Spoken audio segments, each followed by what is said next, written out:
जो विद्यार्थी मित्रों मारा वाला खुशबू हाईस्कूल दीकरा दीकरीओ आपणे आजे 28 तारीखे सवारना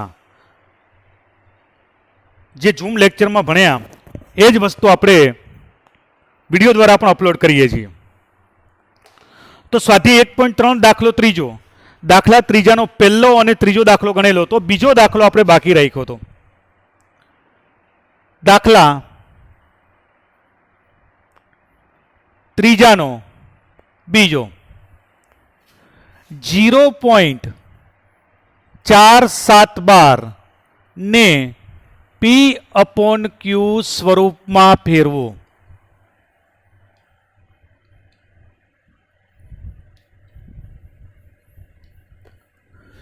बाळको अत्यार सुधी आपणे जोयुं हतुं के जेटला आंकड़ा होय पॉइंट पछीना एना उपर सीधुं बार आवतुं हतुं, जेम के 0.6 बार 0.001 बार एवुं हतुं। अहींया तमे जोई शको छो के 4 उपर लीटो नथी। आपणे गभरावानी कोई जरूर नथी।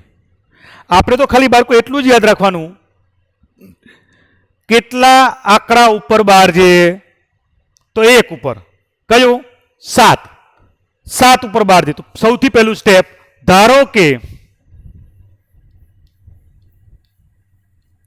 x बराबर 0.472 क्लियर। हवे x बराबर 0.4 एक बार 7 बीजी बार 7 त्रीजी बार टपका टपका टपका 1 2 बार लखी नखाय बहु तो 3 बार लखाय। 7 ऊपर लीटो हतो एटले 7 रिपीट थाय छे। क्लियर। हवे एक आंक ऊपर होय तो 10 वडे गुणता था तो समीकरण एक ने बन्ने बाजू 10 वडे गुणता बाळको 10 गुणिया x एटले 10x पॉइंट खसीने अहींया आवशे। जो 10 वडे गुणो तो एक आंकड़ो पॉइंट खसे, 100 वडे गुणो तो 2, 1000 वडे 3, आपणे 10 वडे गुण्या एटले शुं थयुं 4.7 एक बार 7 बीजी बार 7 तीजी बार 7 चौथी बार लखो तोय चाले टपका टपका टपका। आटलू क्लियर थई गयुं। मोटामांथी नानुं बाद समीकरण 2 मांथी समीकरण 1 बाद करता समीकरण 2 मांथी समीकरण 1 बाद करता तो बाळको समीकरण 2 केटला छे 10x बराबर ना बराबर 4.777 टपका टपका टपका 3 बार लखो। चलो बस समीकरण 1 शुं छे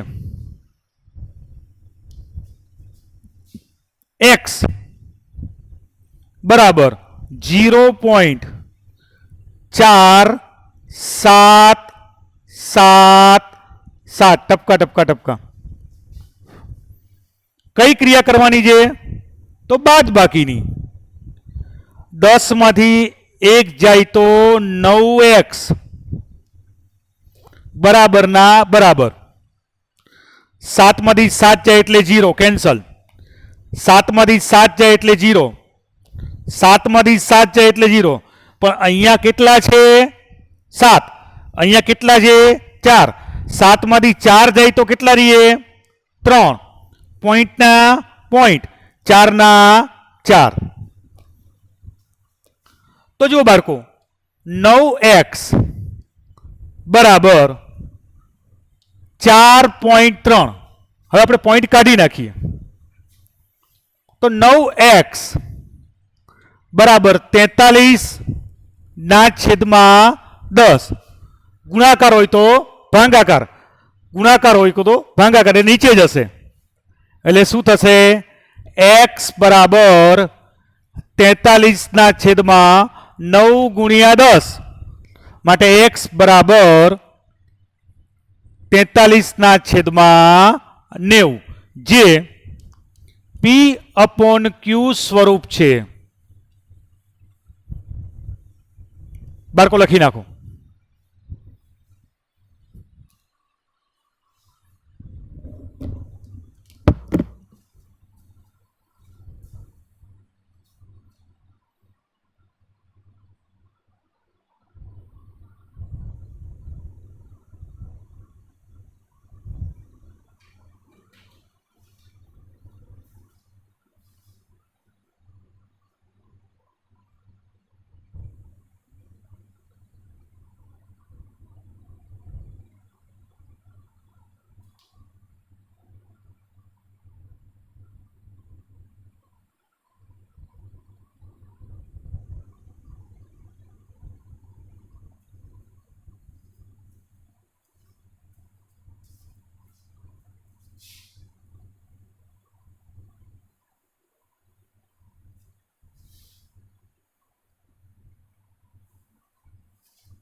હવે દાખલો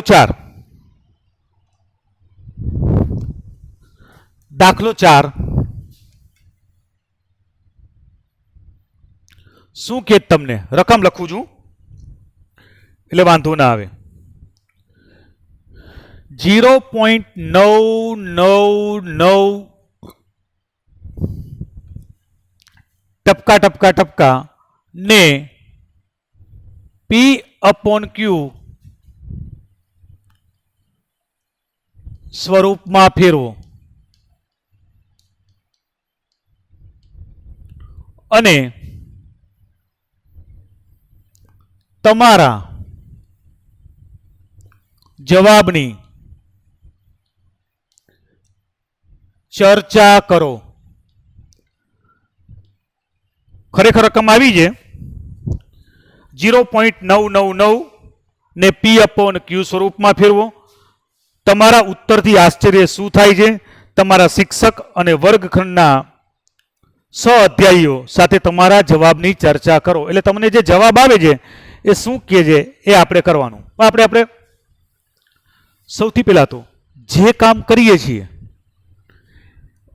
એ જ રીતે આપણે આગળ વધવાનું તમને કયો અંક રિપીટ થાય છે 0.9999 સતત રિપીટ થાય છે એટલે કેટલા આંકડા રિપીટ થાય છે માત્ર ને માત્ર એક જ 9 રિપીટ થાય છે એટલે આપણે ધારો કે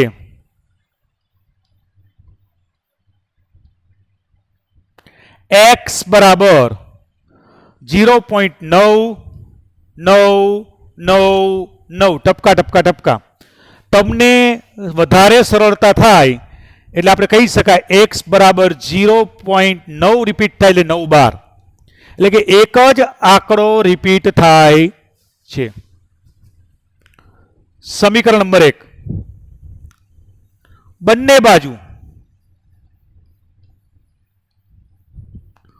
10 વડે ગુણતા બંને બાજુ આપણે કેટલા 10 વડે ગુણીએ છીએ એટલે શું થશે 10x પોઈન્ટ ખસીને અહીંયા આવશે 9.9 એક વાર બે વાર ત્રણ વાર ચાર વાર ટપકા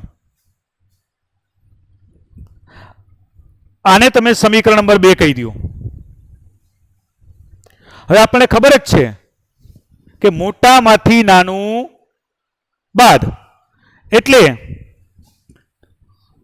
10x બરાબર 9.9999 માંથી x બરાબર 0.9999 બાદ કરતા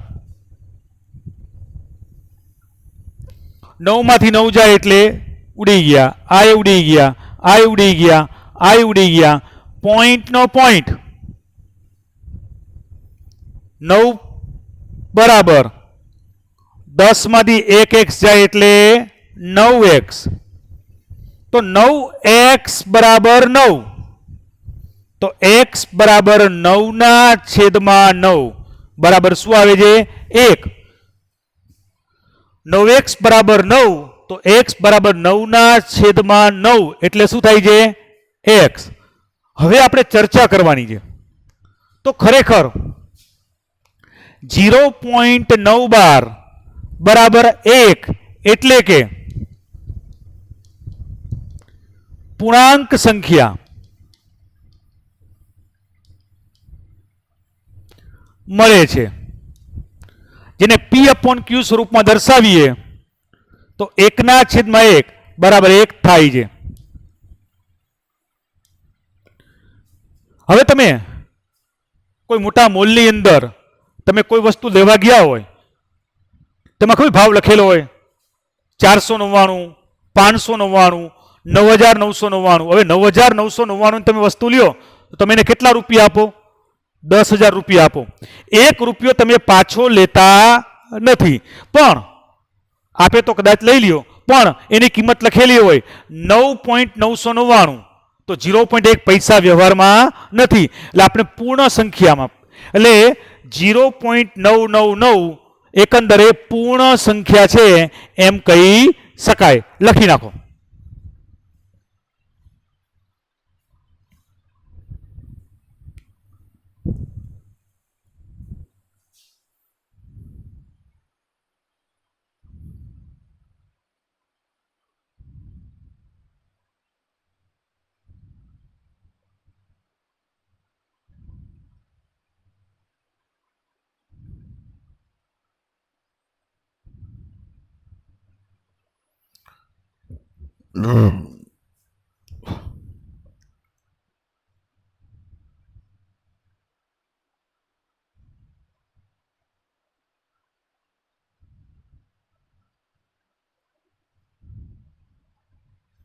હવે જુઓ નેક્સ્ટ.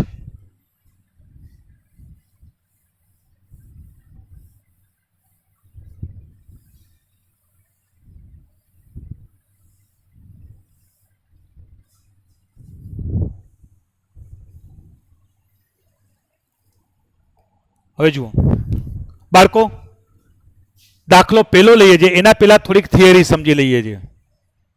પહેલો અને બીજો દાખલો આપણે કરાવેલો નહોતો. દશાંશ હવે આપણને ખબર પડી ગઈ 3.5 એને 3/35 અને દશાંશ અભિવ્યક્તિ કોને કહેવાય? 3.5 ને દશાંશ અભિવ્યક્તિ કહેવાય. હવે સંખ્યાઓ બે પ્રકારની છે, સમય સંખ્યા અને બીજી સંખ્યા છે અસમય સંખ્યા. સમય સંખ્યા અને બીજી સંખ્યા છે અસમય સંખ્યા. સમય અને અસમય. તો સમય સંખ્યા છે એનું દશાંશ સ્વરૂપ શાંત દશાંશ સ્વરૂપ છે.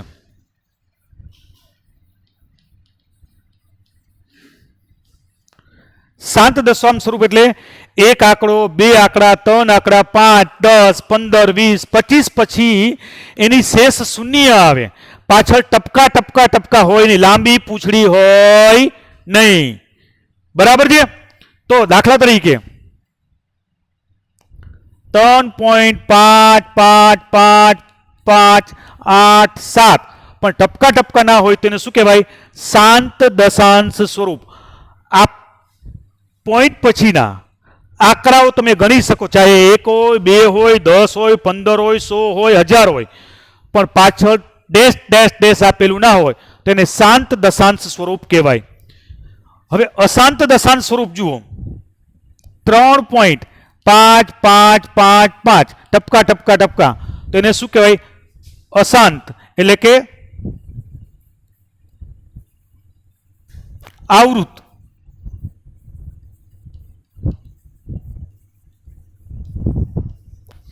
આવૃત દશાંશ સ્વરૂપ. હવે કેટલીક સંખ્યા એવી હોય 3.35 35 35 ટપકા ટપકા ટપકા. તો આમાં 35 35 35 બે અંકો રિપીટ થાય છે. રિપીટ થાય તો એને પણ શું કહેવાય? આવૃત દશાંશ સ્વરૂપ કહેવાય. પણ કેટલીક સંખ્યા આવી છે જુઓ, 3 1 2 3 5 7 2 9 1 8 8 6 7.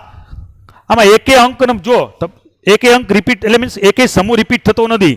સાહેબ તમે બગડો કીધું પાછું બગડો આવ્યું, સાતડો કીધું તો સાતડો, એ રિપીટ ના કહેવાય. પણ જુઓ આમાં તો જો 35 35 35 રિપીટ થતા તો આને શું કહેવાય? અનંત અથવા આવૃત, અનંત અનાવૃત દશાંશ સ્વરૂપ.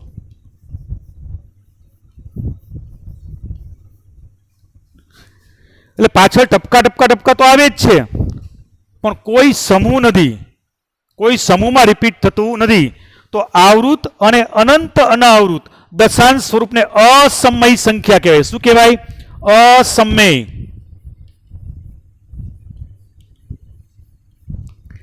આ ઉપરાંત જેનું વર્ગમૂળ ન નીકળે, ન કાઢી શકાય તેવી સંખ્યાઓ પણ અસમય સંખ્યા કહેવાય. સમય સંખ્યાને અસમય સંખ્યા ખબર પડી ગઈ. શાંત દશાંશ સ્વરૂપ સમય સંખ્યા કહેવાય, અશાંત દશાંશ સ્વરૂપ અસમય સંખ્યા કહેવાય. જેનું વર્ગમૂળ ન નીકળે એવી સંખ્યા પણ અસમય સંખ્યા કહેવાય. ઓકે, તો હવે આપણે આગળ વધીએ. દાખલો પહેલો.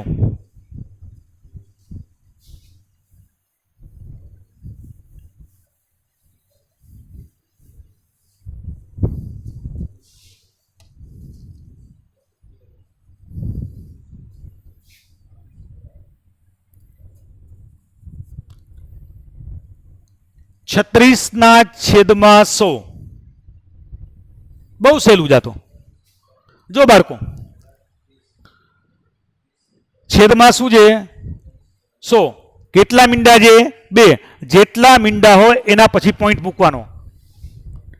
એટલે 36ના 36 1 2 પછી પોઈન્ટ. આને શું કહેવાય? શાંત દશાંશ સ્વરૂપ. પાછળ ટપકા ટપકા પણ આવતા નથી. પછી બીજી 1/11. બરાબર. આનો ભાગાકાર અહીંયા દર્શાવજો. તમારે પરીક્ષામાં દર્શાવવાનું નહીં, તમારે રફ કામમાં કરી નાખવાનું. ભાગ ચાલશે ના ભાઈ? તો 0 પછી પોઈન્ટ. અહીંયા મીંડું મૂક્યું. હવે ભાગ ચાલે? હજી નહીં ચાલે ભાઈ. આ 11 છે, આ 10 છે, એટલે મીંડું મૂક્યું. તો અહીંયા મીંડું મૂકો. 11 9 99. ફરી પાછા એવા એક મીંડું તો મૂકી શકાય, પણ બીજું મૂકવા માટે અહીંયા મીંડું મૂકવું પડે. 11 9 99. ફરી પાછા એવા એક મીંડું આપણે મૂકી શકીએ, બીજું મીંડું મૂકવું હોય તો અહીંયા મીંડું મૂકવું પડે. 11 9 99. તો જુઓ શેષ પણ સતત રહે છે અને ભાગ પણ સતત થાય. તો ભાગફળ કેટલો આવે છે? 0.0909 ટપકા ટપકા ટપકા. તને શું કહેવાય? અશાંત દશાંશ સ્વરૂપ. અશાંત દશાંશ સ્વરૂપ. પછી ત્રીજું છે 4.1 બાળકો યાદ રાખજો, જો છેદ 2 આવે તો એક આંકડા પછી, જો છેદમાં 4 હોય તો 2 આંકડા પછી, અને 8 હોય તો 3 આંકડા પછી શેષ શૂન્ય આવે.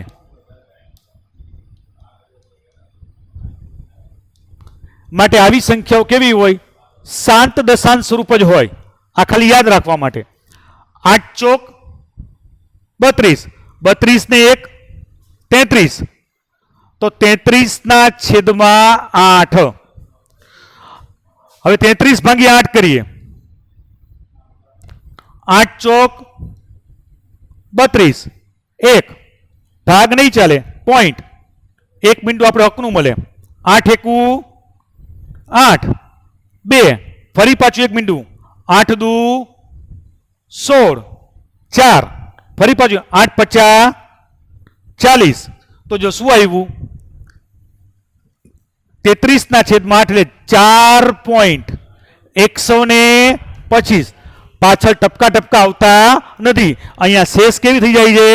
શૂન્ય. માટે એને શું કહેવાય? શાંત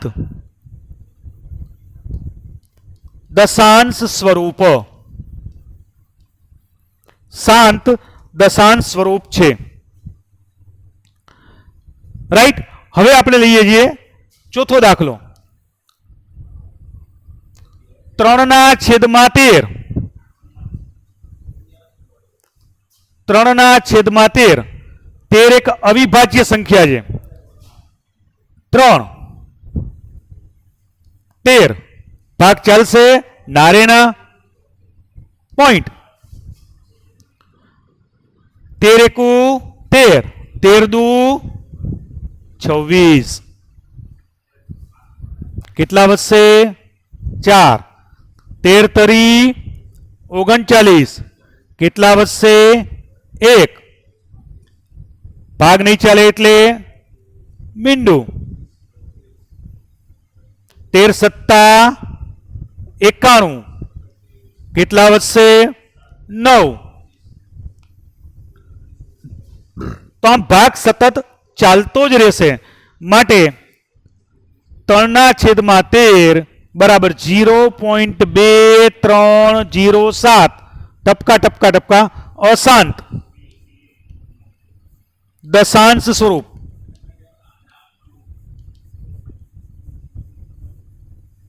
પેલા આટલું લખી નાખો, પછી આપણે બોર્ડ પૂછી નાખીએ.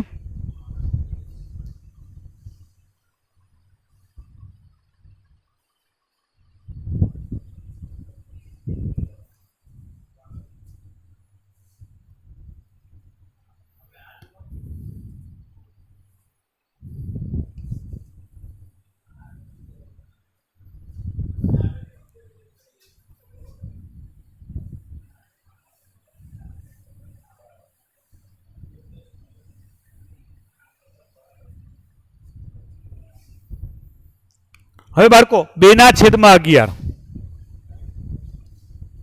જાતે ગણજો.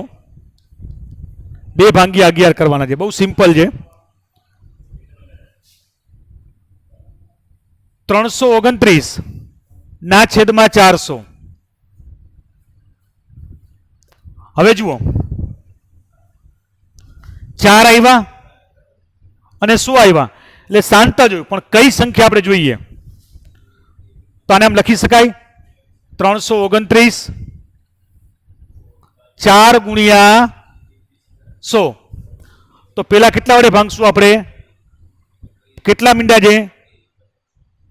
2 મીંડા છે. એટલે આપણે લખી શકીએ 3.29 કેટલા આવ્યા? 4. 3.29 કેટલા આવ્યા? 4. હવે આપણે ભાગાકાર કરીએ. 3.29. ચિંતા ના કરો, આવડી જ જશે. હવે 4 મોટા કે 3 મોટા? તો ભાઈ 4 મોટા. ભાગ નહીં ચાલે પાલે એટલે અહીંયા પોઈન્ટ. પોઈન્ટ સાથે પોઈન્ટ આવી ગયો. હવે 2 આંકડા લઈએ. 8 ચોક 32.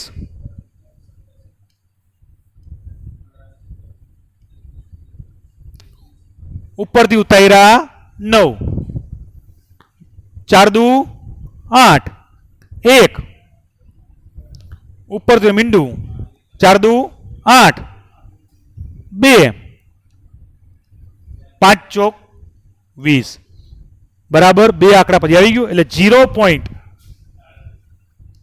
5 ચોક 20 શેષ 0 એટલે 0.8285 માટે શાંત દશાંશ સ્વરૂપ. આ ફરીથી સમજીએ, જુઓ 329 ના છેદમાં 400 એટલે 329 4 ગુણ્યા 100 1 અને 2 છે, બે આંકડા પછી પોઈન્ટ મૂકી દીધા એટલે 3.29 ના છેદમાં 4. હવે 3.29 ના છેદમાં 4 4 વડે ભાગ ચલાવો, 8 ચોક 32 0 0 ઉપરથી 9 ઉતાર્યા, 2 દુ 4 દુ 8 1 વધ્યા, 4 દુ 8 2 વધ્યા અને છેલ્લે શેષ 0. તો તમારી ચોપડીનો દાખલો પહેલો પૂરો થઈ ગયો. એમાં દશાંશ સ્વરૂપ દર્શાવવાનું હતું અથવા તો અશાંત દશાંશ સ્વરૂપ દર્શાવવાનું હતું. ટૂંકમાં જે સંખ્યાની પાછળ ભાગાકાર કરતા શેષ ક્યારેય 0 ન આવે એવી સંખ્યાને અશાંત દશાંશ સ્વરૂપ કહેવાય છે.